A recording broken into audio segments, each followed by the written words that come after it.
Сәлем қыздар, Динараның асханасына қош келдіңіздер. Бүгін сіздермен бірге өте дәмді хит болып жатқан молочная девушка тортын дайындайтын боламыз. Видеоның соңына дейін бірге болыңыздар. Бөлме температурасында тұрған жұмыртқамызды миксерімізге салып, миксерлейтін боламыз. Жай скоростьта айландырамыз.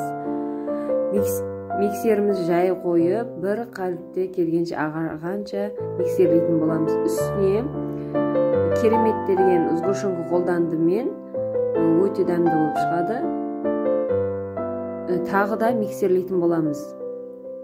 Бір минут, 2 минуттай миксерлейтін боламыз. Үстіне өткізгіштен өткерілген ұнымызды саламыз. Видеода көрсетілгендей жай-жаймен бөліп салатын боламыз. Тағы да аздап миксерлеп,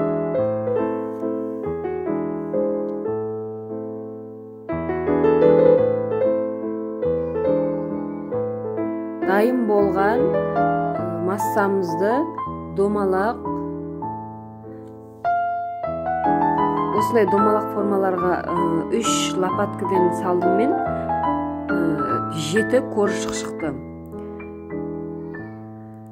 Мүмкін сіздерде 6-ауы шығып қалу мүмкін, шамасына қарай жұқа болу керек. Тым жұқа болып қалса да сынып күйіп кетеді. Мен осы формаға 3 лопатка салдым. 3 қасық еле.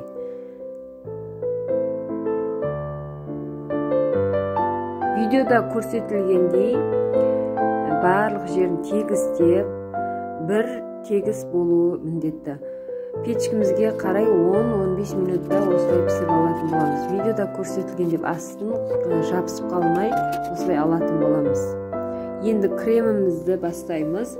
Креміміз 500 мл сливки алдым. Бірінші жай скоростьта миксерлеп алатын боламыз. Үстіне творожный сырымызды бөліп салатын боламыз. Оның үстіне сахарный пудра салып араластырамыз. Міндетті түрде қарап тұруымыз керек. Бұл сұйылып кетуі мүмкін. Или қатты айландырсаңыз да іріп кетуі мүмкін. Жарамсыз болып қалады. Соған қатты мән беріңіздер. Мінекей креміміз осындай болып шықты. Холодильникке бір 15 минутқа қойып алсаңыз болады. Лопаткамыздың астына аздап кремімізді жағып аламыз. Кальциумымызды қойып, үстіне осындай кондитерский дүкендерде сататын болады. Бұны силикон дейді, или қатты пленка деп те жатады. Кондитерский магазиндерде сататын болады. Осыны қойып, осылай коржықтарын сақтайтын боламыз. Әр коржықтың арасына мен 3 лопаткадан крем салдым.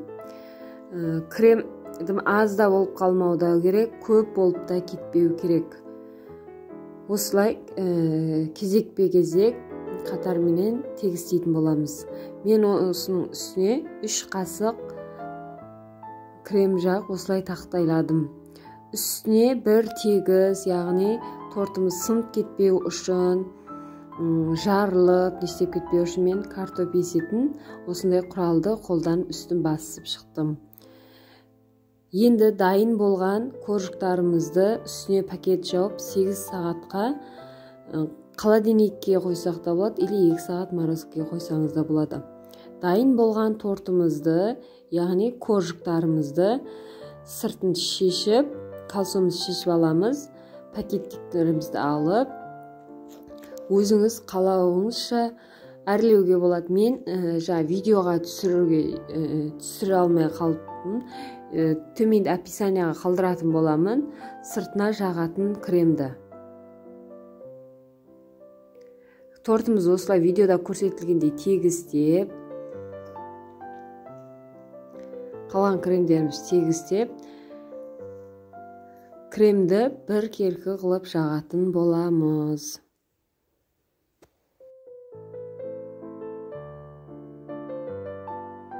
Осылай бетін тегістеп болғанымыздан кейін холодильникке бір келкі қылып тегістейтін боламыз. Енді ауысқан кремдерді осылай майда домалақ, яғни пупик деп жатамыз, соларға аздап салып, үстіне 2 түрлі краска құйып араластырып жасадым. Кішкене өзгешерек болу үшін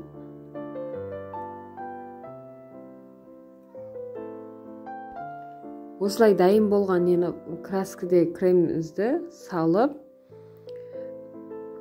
морозильникке бір 2 сағатқа қойып алдым.